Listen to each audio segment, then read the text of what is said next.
Good morning, Mr. D. Good to see you. Good to see you. Let's get the background music going.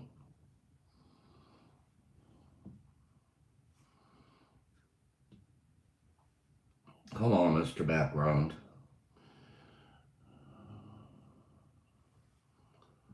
Hmm. Good morning, everybody. Getting this background music going.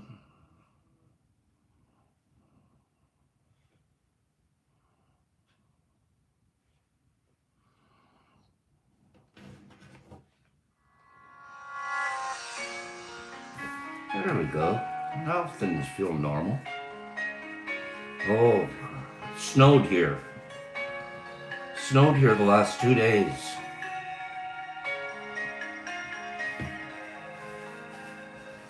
Snow all over the ground. Early Christmas.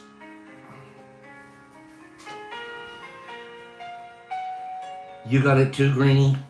Came all the way across the state. I guess Chicago's getting hammered. Yep. Snow all day here. A lot, too, actually, for one day.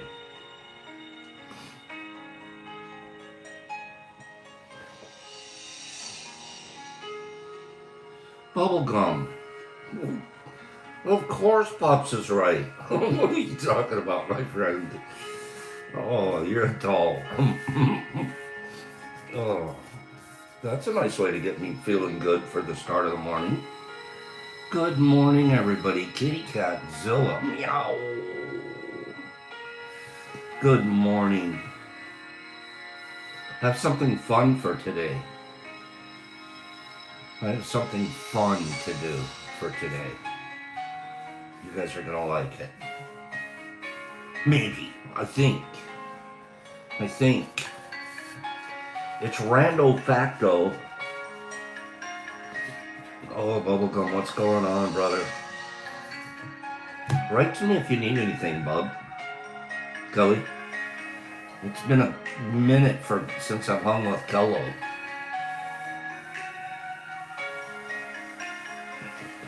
Send me a message if I can help you, brother man. Okay? Good morning, everybody. 23 people, 8 likes. Is there something wrong with your thumbs? Is there? Okay, sounds good, Kel. Seriously. I got you. Is there, what's going on with the likes? There it is. How it went from 9 to 18 as soon as you picked your thumb up. Well done, gentlemen and ladies. Well done. Good morning to everybody. Gonna have a little bit of fun this morning. I don't have any major stories from the weekend other than it snowed a lot and we got a lot done. Oh, and I know another thing. Good morning. I woke up this morning and my IG page, I guess I don't know. I had gone back recently and deleted a lot of the mushroom pictures that I post on there. Usually I'm trying to just show them as they're growing or like, what's with this hair, Pops? Get out of your hair. Okay, so that hair is bothering me.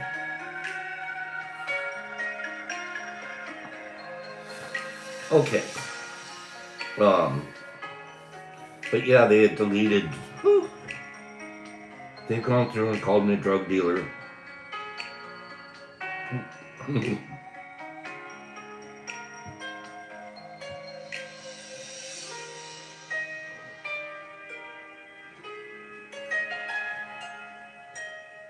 You can't. You boo boo, boo boo, boo boo, boo boo, boo boo, boo boo. So somebody at IG woke up this morning and remembered my account. decided to do something about it. So, I just have a good day, Kel. I'll hear from you. So we just they left me my page, but they took away all the options, nerdy. They said this time they at least gave me an explanation.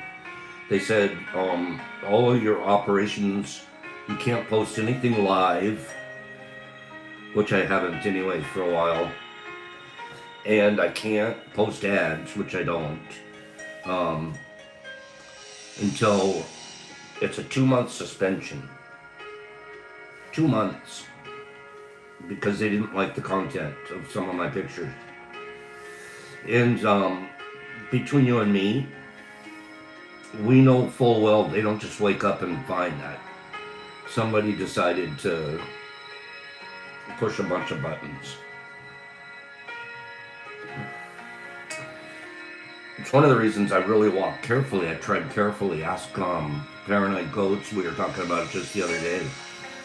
There's things you really would like to do, but you don't do because you don't want to be offending anybody.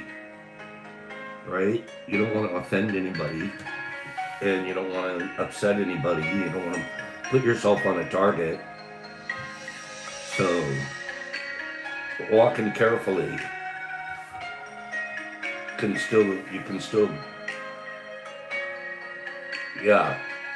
you can still offend someone.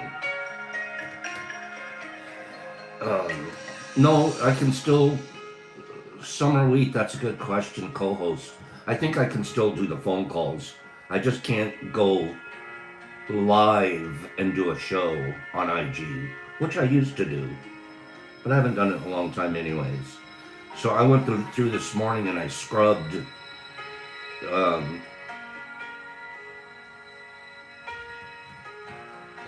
thanks, Mark. I went through and I scrubbed my account and tried to take down anything that had a picture of a mushroom in it. The only reason I even have an IG account anymore, I used to use it to try to market. Everyone knows. You slip in this and that. But I stopped doing that well over a year ago because I just didn't want to lose another page.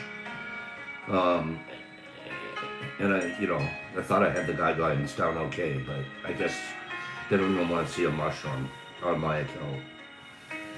So the only reason I even keep the account is so I can stay in touch with you guys. Some of you who are over there. It's my number one reason. And I love to see your posts. Okay, so that's what my big weekend. It wasn't even a weekend, I woke up to it this morning. Snowed this weekend. Good morning from Greece. Greece, it would be afternoon over there. Good afternoon in Greece. We're 9 o'clock in the morning here. Normal, that's a good way to put it. Okay.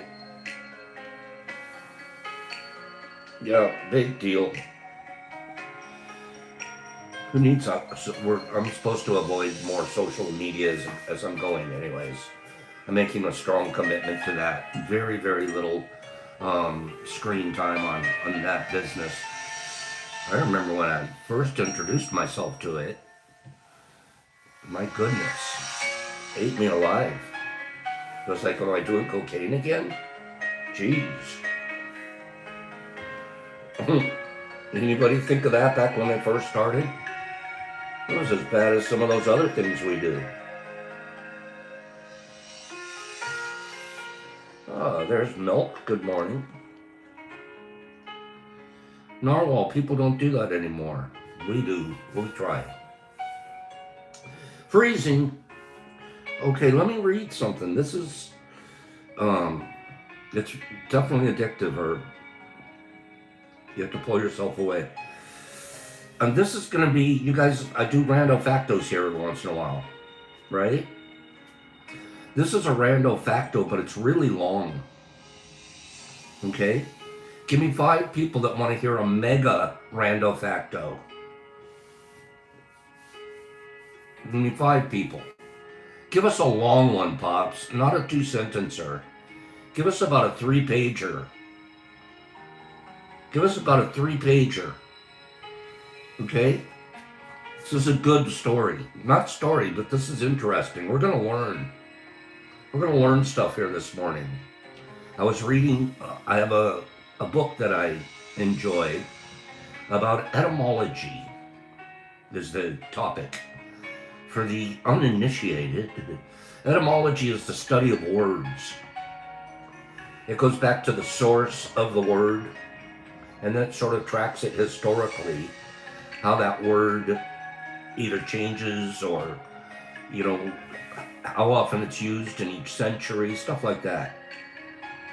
Study of words fascinates me to no end. I think if I could go back to school, I would major in etymology and mycology. I would. But history has done well, theology has done me very well. Joe Tees, thanks for reminding me. You didn't have to remind me, but yeah, today's the Marine Corps birthday.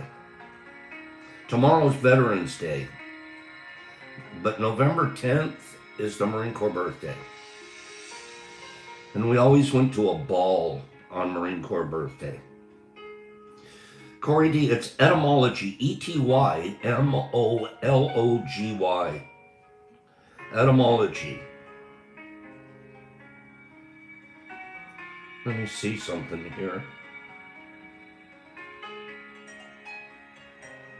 Let me go back just a second. Happy birthday, United States Marine Corps. From the halls of Montezuma to the shores of Tripoli, we will fight our country's battle from the land and air and sea. Okay, where is what I'm looking for?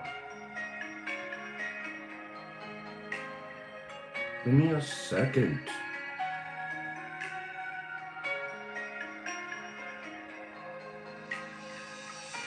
If I don't find it in a minute, I'll bail.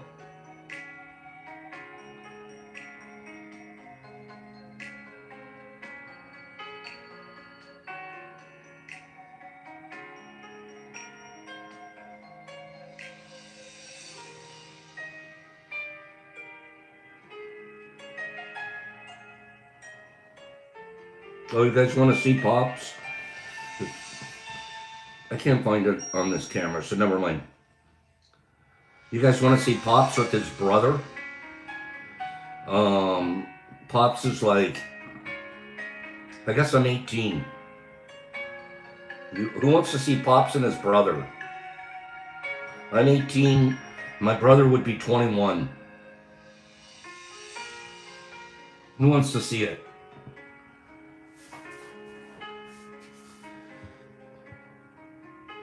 Let me go get my camera stand. Hold on.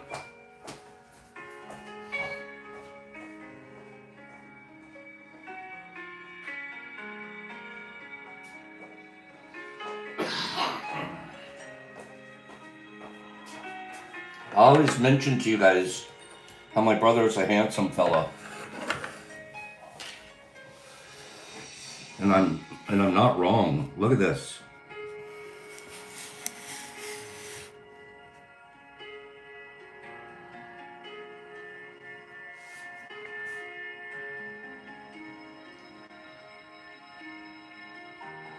This is my brother. And that's Pops.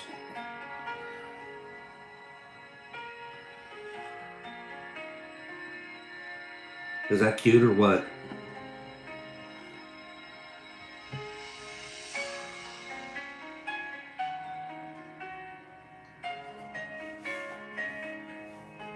That's funny.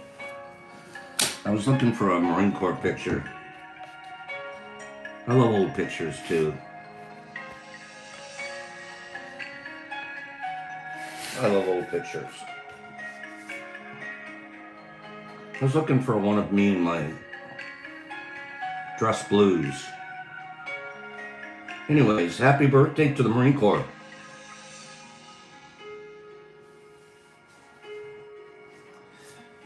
I was not a ginger. I was blonde. Blonde as could be. Yep, I was a surfer. Yep, I was blonde as could be. And then the sun did some stuff too. I've shown you guys that picture before.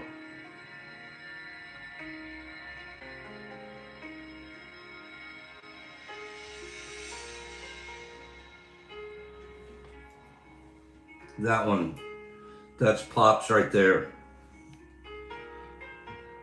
I'm about 16 in this picture.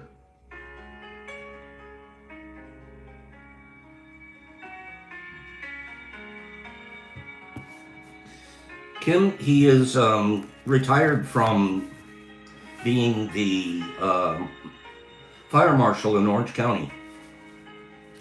He was the assistant fire marshal in LA City, and he retired from there.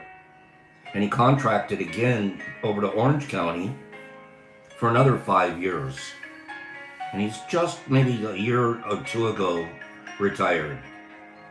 He's 3 years older than me. So he just turned 70 on his birthday. Yep. Hags, remember back then when Pops used to surf? Worst surfer there ever was. Me. Let's go, etymology. Let's go.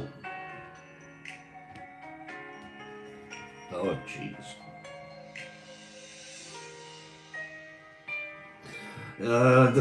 We saved the kitchen floor for Tad. For Tad.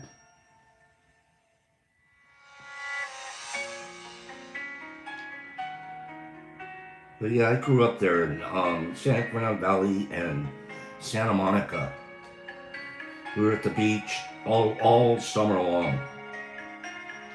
Right, Hags? All summer. Lived at the beach.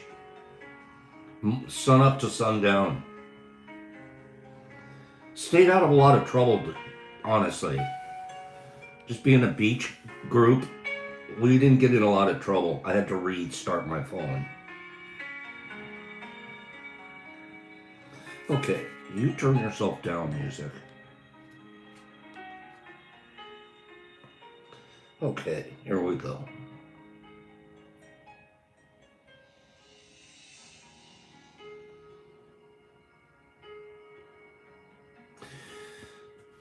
The title of this reading is Sausage Poison in Your Face. What do you think they're talking about?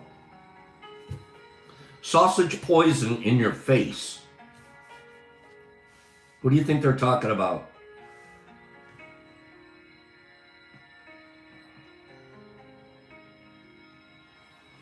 Sausage poison in your face. Anybody have an idea?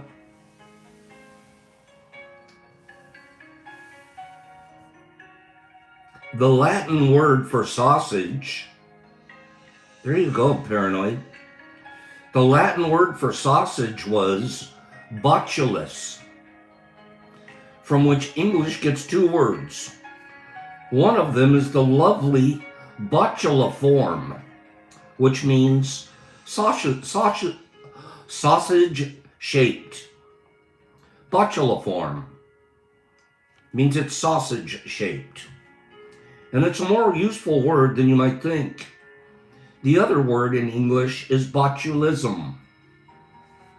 Sausages may taste lovely, but it's usually best not to ask what's actually in them.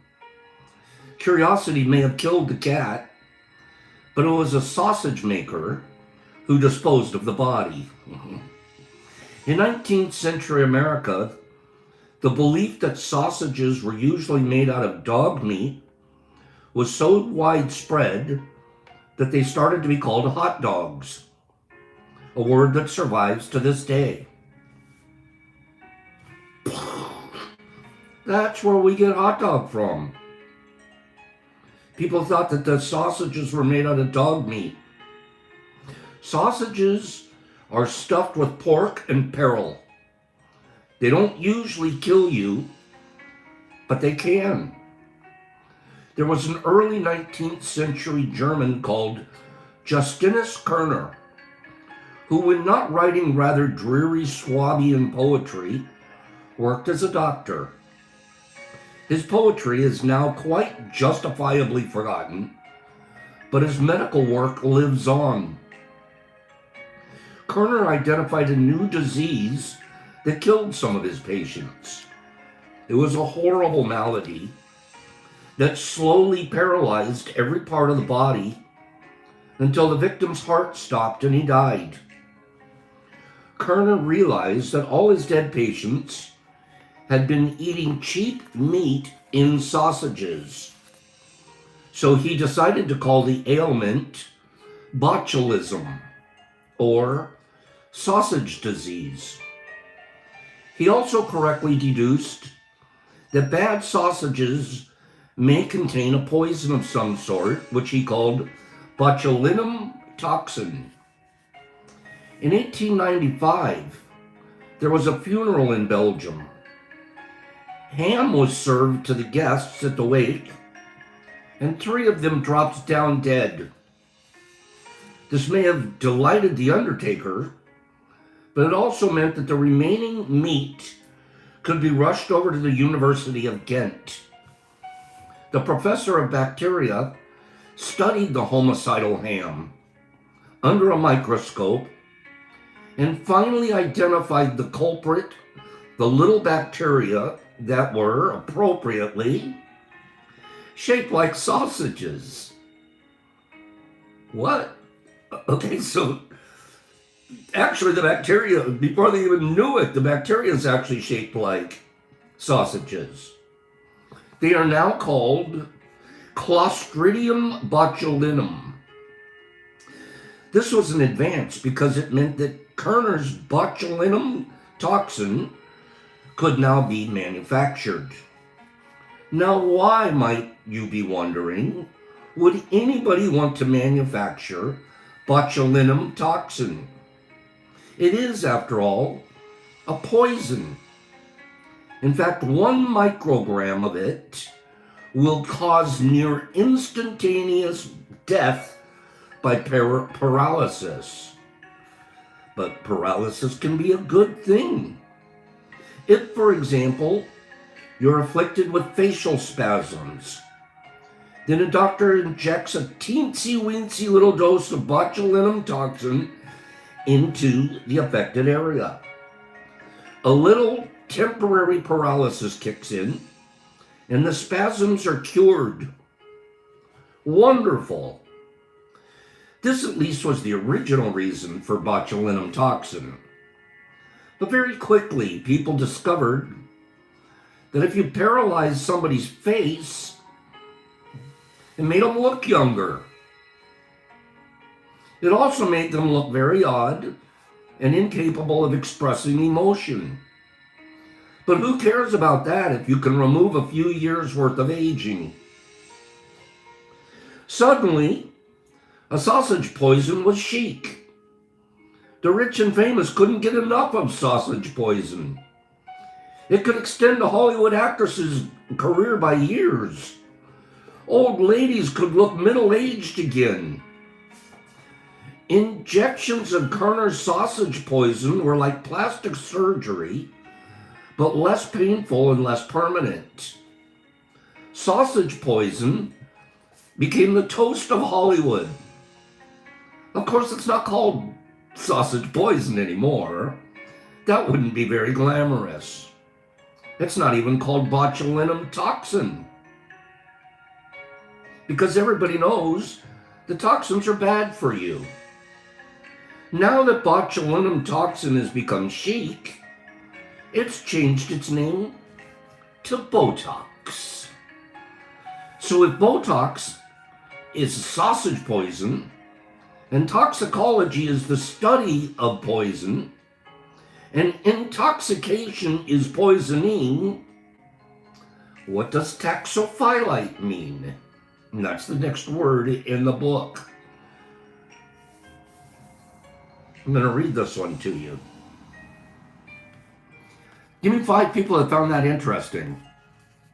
It's like, wow, that was interesting. Botulism.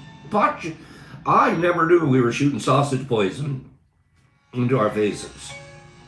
Okay? Never knew. A little bit. I wonder if we told the Kardashians that was sausage being pumped into their poison being pumped into their face. I wonder what they would think.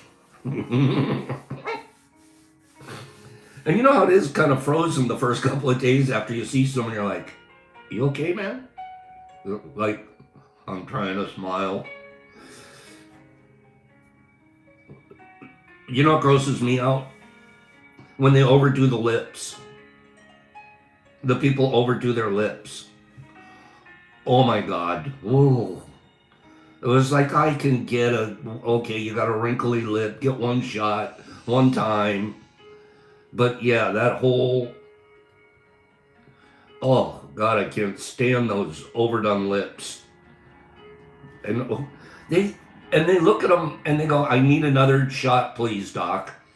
Like, when's the doc going to tell them, knock it off? Okay? That's filler 2 exception. Okay. My sister, a couple of my sisters, they, not a regular occasion, but they've been users, and, you know, I don't have a problem. Somebody is working on their looks. I could use some Botox. I'd look younger if that was filled, right? Hey, guys.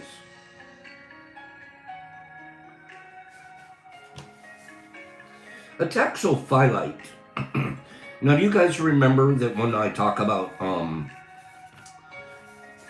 the first agreement, and it's to be impeccable with your word, and then I give a whole 2 or 3 days worth of paying attention to the idea that sin isn't, to me, of what I've learned and how I practice the concept of sin anymore, is I don't think of sin as some smirch on my soul.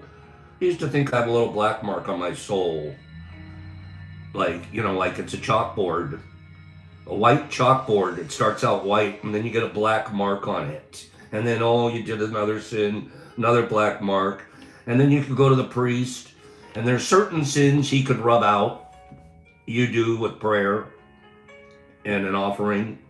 But then there's other sins, like they're just too big, they're still sitting there. And the Catholics even think you got to go to purgatory to get those worn off, wiped off your soul board. There's so many misunderstandings of sin, truthfully. And it creates guilt, and it creates shame, and it turns people into liars. Because you don't want to admit something, so you lie. Then you become a hypocrite. All of this because we haven't taught the concept of sin correctly. But you guys have heard me talk about that before. Sin is an archery term. It means you missed the mark.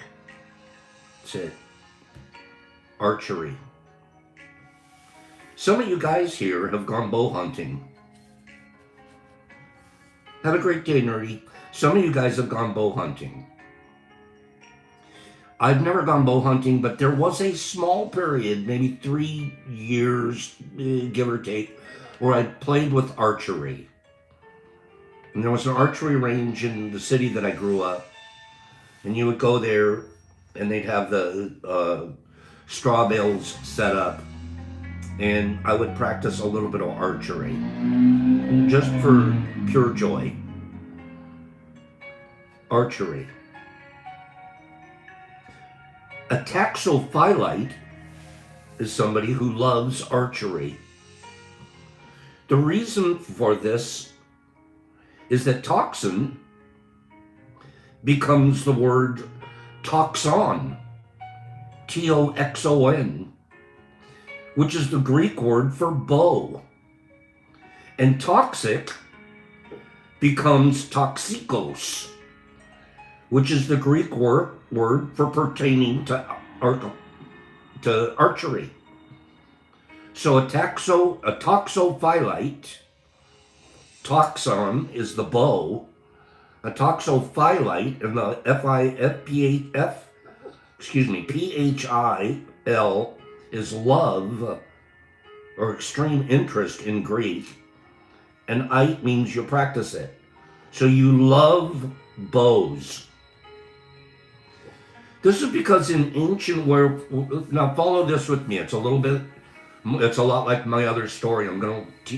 We're gonna learn a couple of things about phrases and words we hadn't heard of before. Okay? This is because in ancient warfare, it was common practice to dip your arrowheads in poison. You see where we're going with this? You see where we're going with this? Toxon, toxic. Dip the arrow in poison. The two ideas were so connected in the Greek mind that the word toxon for bow became toxin. That's where the word toxin comes from. Dipping the arrows, poison-tipped arrows. Are you guys interested in this? Or is this just like me rambling? I have more to tell you about archery. What do you guys think? It's kind of neat to read and learn some new stuff like this. Yes? It's just etymology class this morning. Okay? We're just going to give you a couple of etymological models. Okay, I got to keep going. Good, thank you. Archery used to be ubiquitous. That's why there are so many people called archer, fletcher. A fletcher is an arrow maker, and bowyer. A bowyer is a bow maker in the phone book. In 1363, Edward III passed a law that required all men over the age of 14 and under the age of 60 to practice archery at least once a week. It was a law in England. Did you get your archery practice in this week? Obviously, it wasn't so much of a sport back then as a means of killing people. Edward III's law has never actually been repealed. So the British are supposed to be shooting arrows all the time still. Okay? Terms from archery are hidden all over the English language. For example, upshot. The upshot is the shot that decides who has won an archery contest. King Henry VIII's accounts for 1531 include his sporting losses. And this is in writing, to the 3 cotons for 3 sets which the king lost to them in Greenwich Park, 20 pounds, and for 1 upshot, 1 of the king. It's an old quote. Tudor archery, in the age of Tudor, was not necessarily a pleasant business. There are 2 theories on the origin of the phrase, enough room to swing a cat. 2 theories. The first is the cat is a cat of 9 tails, and that it's hard to whip somebody properly in a small room. The other theory is to do with marksmanship. Hitting a stationary target was just too easy for the Tudors. So the best archers used to test themselves by putting a cat in a bag and hanging the bag from the branch of a tree. The ferocious feline would wriggle about and the sack would swing. And this exercise in animal cruelty provided the discerning archer with the challenge and an English phrase, enough room to swing a cat. That's terrible, Kim. What are you doing? Put a rat in there or something, maybe. I don't know. Incidentally, this has nothing to do with letting a cat out of a bag. That's to do with pigs. Obviously. In medieval markets, piglets were sold in sacks so that the farmer could carry them home more easily. This was what they called a pig in a poke. A standard con at the time involved switching a valuable piglet for a valueless cat or dog. You were being sold a pup. Or if you discovered the trick, you would let the cat out of the bag. Unlikely as all this sounds, there are equivalent phrases in almost every European language. But to return to archery, all that is toxophilic, tosh, brings us around to the odd phrase, point blank. The blank here is not your usual English blank, though it's closely related. The blank in point blank is the French blanc, B-L-A-N-C, blanc, which of course means white. The term bullseye is relatively new. It was invented only in the 19th century. Before that, the white spot in the middle of an archery target was called the white, or the blank, or the blanc. The funny thing about archery is that you don't usually aim at the target. Gravity decrees that if you aim straight at the blank, your arrow will hit somewhere below. So if you point the arrow somewhere above the blank and hope that this cancels out the Newtonian effect, gravity. That's why aim high is another archer's term. It doesn't mean you'll end up high, or it's not meant to. You aim high and hit on the level. However, there's one situation in which this rule does not apply. If you are very, very, very close to the target, in that case, you can aim straight at the blank point or the white spot in the middle. If you're close to the target, you're at point blank range. You're pointing right at the blank, baby. Give me 5 people that liked our long rando factos today. Huh? Interesting. Language has to be fascinating. Language has to be fascinating. We'll do a couple more this week.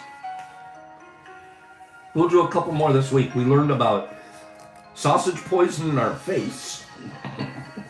And we learned a little bit about archery and a couple of where some of these terms come from, those poor kitty cats. I feel bad for the cats. Let's spend the rest of today discussing anger. This I'm reading out of Brene Brown's Atlas of the Heart.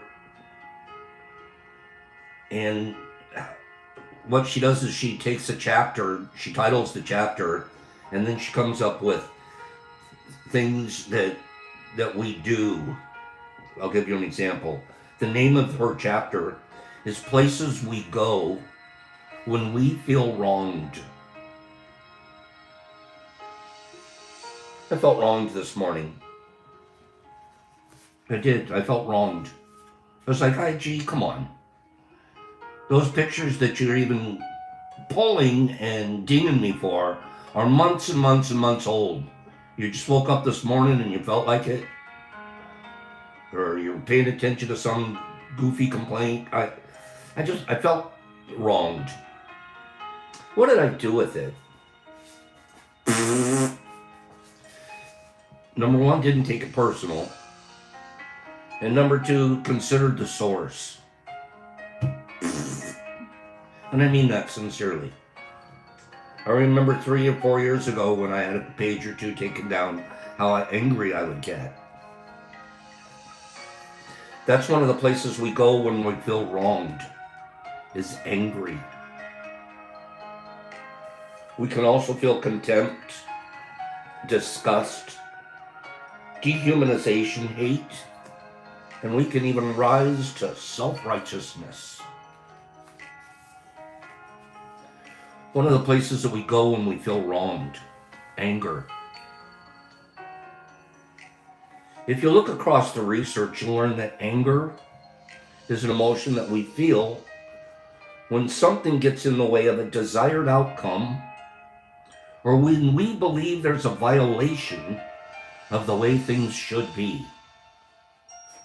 When we feel anger, we believe that someone or something else is to blame for an unfair or an unjust situation. And that something can be done to resolve the problem. Anger is an action emotion. We want to do something when we feel it and when we're on the receiving end of it.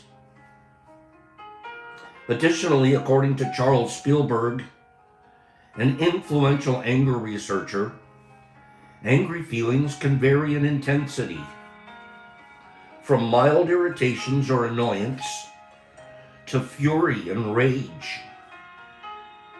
Anger is also a full contact emotion. This is interesting because it activates our nervous system and it can hijack our thoughts and our behaviors. I've been hijacked in the past. I'm just losing it. I could be outside of my body watching myself go, "You're losing it," and I can't stop. Has anybody ever been there before? I've been hijacked. I was hijacked. Seriously. Rage. Now, it's been a long time, don't get me wrong. But I've been there. And it's okay to admit it. I was there on a skiing trip over the dumbest little thing. One of the most outraged times of my life. And I'm looking at it going, you can't stop, can you? You're going to have to beat some ass. Or you won't stop.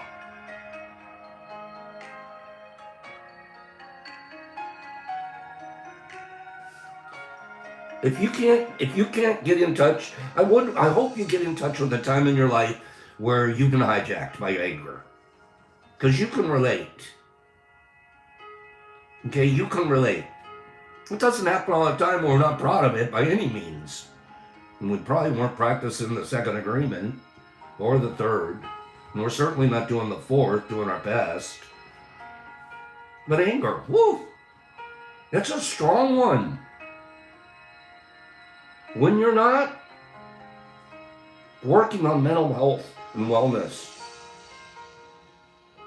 Captain Obvious, you just said something that's going to be quite obvious. Good job. We're going to find out something very interesting about anger in terms of emotions. Anger is also a full contact emotion because it activates our nervous system and it can hijack our thoughts and behaviors. It can take a real toll on our mental and physical health. Researchers explain that regulating and coping with anger, rather than holding on to or expressing chronic anger, is crucial for the health of our brain. It actually reduces psychiatric problems and other organs in the body. There is also an interesting biological component to anger. A substantial amount of research indicates that our propensity for anger and aggression is partially hereditary, but the specific gene locations have not been identified yet. We believe it's somewhere in our DNA, somewhere in our structure. We haven't been able to figure out exactly where yet, but they will. One of these days they're going to go in and modify it. We're going to all walk around like a bunch of placebos. Anger, what's that? I went back in the 2020s, man. We don't get anger anymore.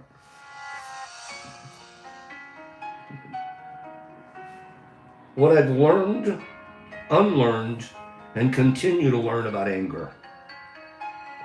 I've spent a lot of my career saying that anger is a secondary or an indicator emotion that often conceals emotions that are harder to recognize, name, or own. According to 91% of emotion experts, I'm wrong. Yep, 91% of emotion experts believe that anger is a primary emotion. Maybe it's semantics, or how our difference comes down to defining the word primary. Or maybe I have had it wrong all this time. Honestly, there are a lot of debates in the research, but I don't think they're worth digging into because it doesn't teach us much. As I mentioned in the introduction, we asked around 7,500 people, 7,500, to identify all of the emotions that they could recognize and name when they're experiencing them. The average was 3. 7,500 people. Can you name an emotion and name when you're experiencing it? 3 of them. Glad, sad, and mad. Or as they were more often written, happy, sad, and pissed off. Couple this extremely limited vocabulary with the importance of emotional literacy, and you basically have a crisis. It's this crisis that I'm trying to help address. If we only see the emotion as one thing, and we're just considering it just some primary emotion, what kicked it in? What made it start? How come I got angry?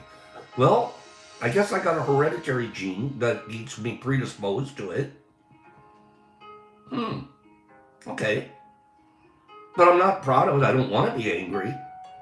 So now I have a natural disposition for it. And I have the opportunities to not display my anger. But I should know more about it, understand it more than just see it as one word. Over the past 2 decades, when research participants talked about being angry, the story never stopped there. Their narratives of anger unfolded into stories of betrayal, fear, grief, injustice, shame, vulnerability, and many other emotions. If you really dive into the anger, what's the emotion behind it? Ultimately, the combination of data showing how limited emotional vocabularies can be with our experiences of interviewing people about anger. The more data we collected, including another set of interviews with 1,500 therapists and counselors, the more certain I became that anger is a secondary or indicator emotion. that can mask or make us unaware of other feelings that are out there in our reach in terms of language. Do you see the theme for today? Language. If all we talk about is I'm mad, I'm pissed off, I'm angry, okay, but why? Touch the why part. And now we can do something about it.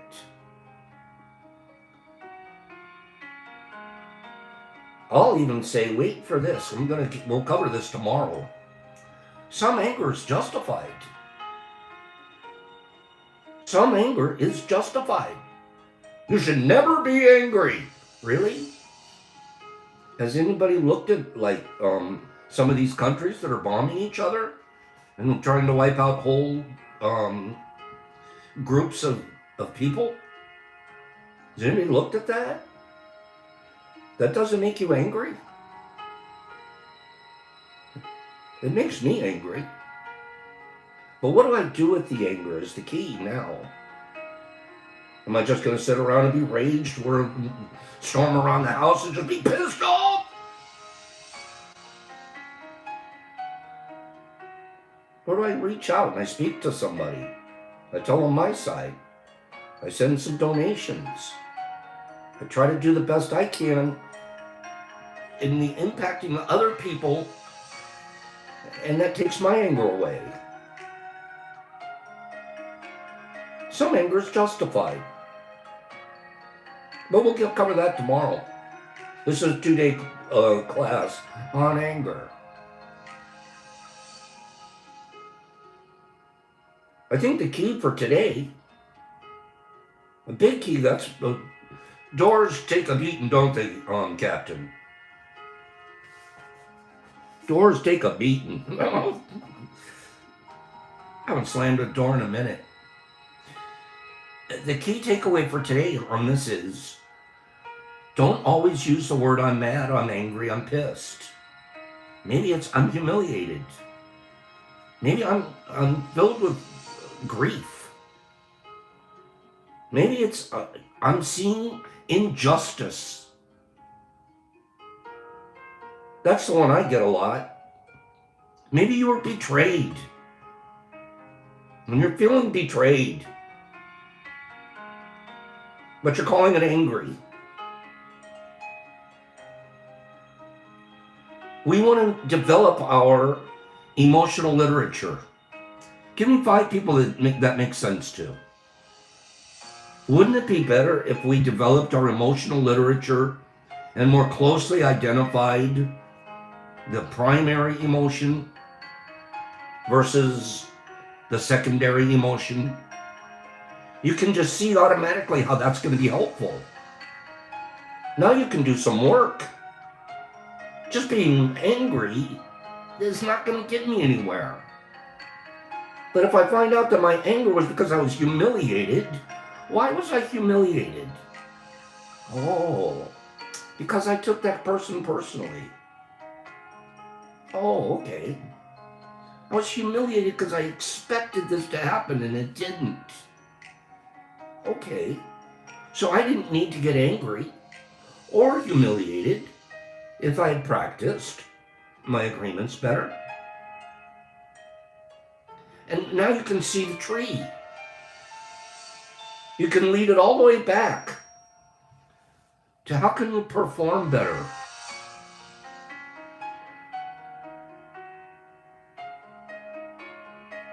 The more, okay, we live in a world where it's so much easier to say, I'm so pissed off, than in a world that I could say, I feel so betrayed and hurt. It's even easier to say I'm angry with myself rather than saying I'm disappointed with how I showed up. This is big in your home. We get angry at our spouses. We do. We live together. We live close. They have different habits. They rub you the wrong way once in a while. Not all the time, but every once in a while they get under your skin. So you get angry. And the next thing you know, there's a couch night in the house. Imagine instead of reaching all the way to the point of the couch, or the storm out, or the slam doors, say, look, let me tell you why I'm really feeling the way I am. I feel like you didn't hear me. Remember that when you're having these conversations, never start with the word you. Start with the word I. I feel like you did such and such, and that's why. That's not going to be effective communication. You means I'm being attacked. And if I'm not emotionally intelligent, I'm going to respond with anger because I was being attacked. So when you're having conversations and trying to work things out, never use a you message. There's another word don't use, is should. Don't use those two words.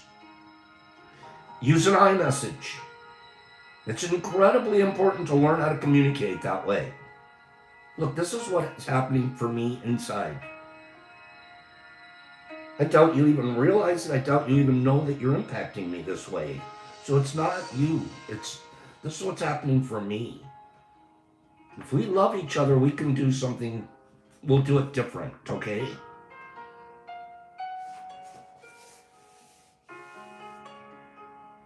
Okay? So in our conversations and the shoulds, you don't have any right to tell someone else what they should or shouldn't do. I've been trying to limit my word should, but it still creeps in. We've been taught that as one of our biggest vocabulary words. I'm in no position to tell another human being what they should or shouldn't do. I don't know. Half the time, I don't know what I should do. Well, maybe a quarter of the time now. Take those words and gosh, use them sparingly. Use them as, maybe we should go to the park. I wouldn't even use it then. Let's go to the park. Should doesn't even need to be in our vocabulary.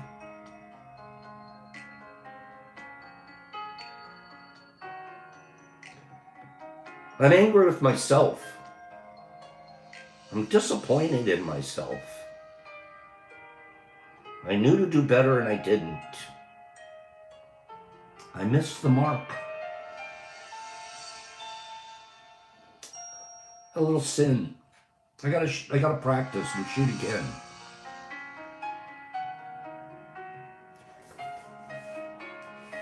Anger. Behind anger might be these things. That's good, homeboy. It's a practice. I'm starting to get it. Oh man, here I can feel the skin turning red and I can grit my teeth and I'm like, here comes anger. 10 seconds. What's the underlying thing here? Why am I getting ready to be a jerkahol? Why? Oh, because I'm hurt. Oh, because I'm lonely. Because I felt rejected. Because I was fearful. Because I'm anxious. I'm feeling depressed. These are all underlying things of anger. We go through them. We don't need to go to anger. Embarrassment, humiliation, helplessness, outrage at an injustice, jealousy, shame, guilt, hurt, grief, sadness, isolation, frustration. I'm getting so damn mad. I'm working myself right up to a big one. I'm frustrated. Let me take it back. Look at why I'm frustrated. Let me back up. I'm not going to run to anger now. Captain Obvious. Listen to this. You made a good point a few minutes ago. Even if you look at the list of 87 emotions and experiences in this book, more than 20 of them are likely to present as anger or with anger. All of those things that I just read to you could present as anger. Every one of them. They present as anger. Or they bring anger with it. Feeling increasingly confident that anger is a secondary or indicator emotion, I was left with some bigger questions to answer. In the face of injustice, can we just be enraged, furious, and angry? Does it have to be masking or indicating something? Or can we just be mad? The answer to both of these questions is yes, and we'll pick it up tomorrow. Second half of anger class. When's it okay to be angry?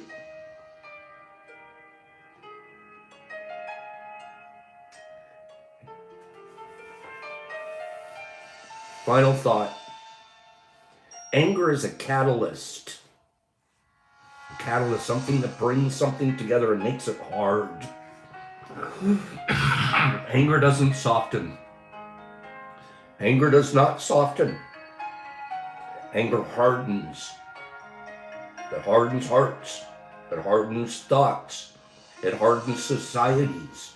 It hardens cultures. Excuse me. Anger is therefore a catalyst. Holding on to it will make us exhausted and sick.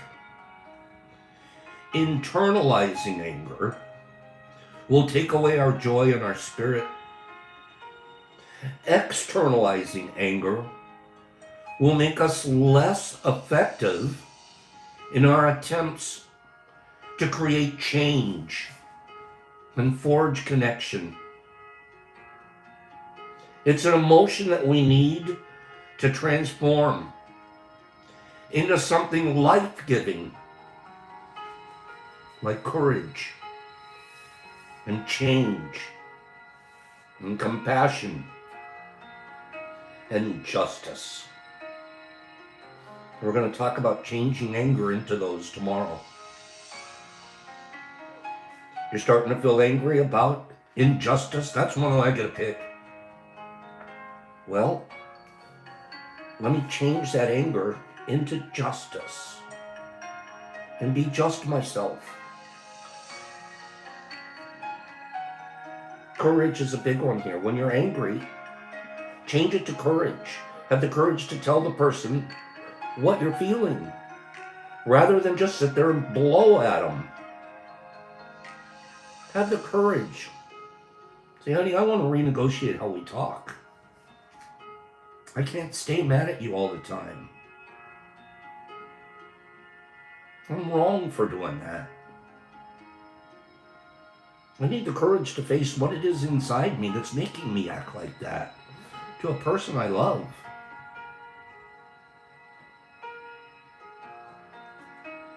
You guys get it? Anger is, it could be actually, when we recognize it, and if we don't get all the way there, it's a great indicator. It's like flashing yellow light. Right before it turns red, you can change it. I feel it coming. What am I going to do with it? Just go full tilt boogie? Just blow the doors off? Or am I going to be courageous?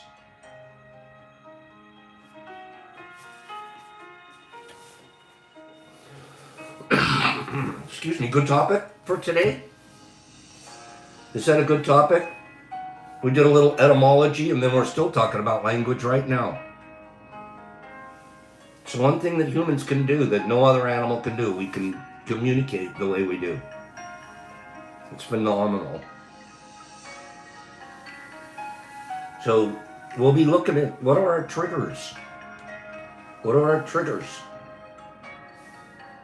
And when we feel them coming, what am I going to do? Just shoot? Or am I going to pull back? And be courageous. That's right, Justin. Guys, go have a beautiful day. Have as beautiful day today as I'm going to have. I just enjoyed today a great deal. I loved being Mr. Etymology this morning. We're going to do a couple more of those this week. I found a couple more really interesting how words and phrases have become what they are. Okay? You guys go have a beautiful, wonderful, fantastic day. 4 things, take away. First agreement, be impeccable with your word. Use the right words the right time. Don't take things personal. Boy, all of this, we don't have to get angry if we ever just practice these. Anger gets to go away. Number 3, don't make assumptions or have expectations. And number 4, HB, do your best. Pops, gonna scroll ya. Aaron and Cleany, I love you. Derek Anderson, Captain Obvious, thank you, dear. Must love, Joe Tees, Anthony Hunt, thank you. Jesus Christ in Australia. Derek Anderson, Love Slingers, good morning. Homeboy, it's a default, it's a secondary, it's an indicator. Zozo, Justin, Must love, Anthony Hunt. I think a lot of us could say that. Joe Dees, Aaron, Shy, good morning. Herbie Von Werby, Broken Furby, Kabop. Billy D, Gleaning. Excuse me, Jesse Girl, good morning. Derek Anderson, Captain. Billy D, Jesus. HB, Anthony Hunt, Kimberly, International Kindness Ambassador. Brian C, Cleaning Shroom Digger. Sarah Bear, giving her a hug. Homeboy and Trenty. That's wonderful, homeboy. Seriously, Cyber Jolie. Derek Anderson Higgs, I'm snapping with you, brother. Snap that anger right out of here. Jesse and Tyler Regan, good morning. Adios. Laura, have a divine day. Cleany. Jesus Christ. Aaron, Joe Tees.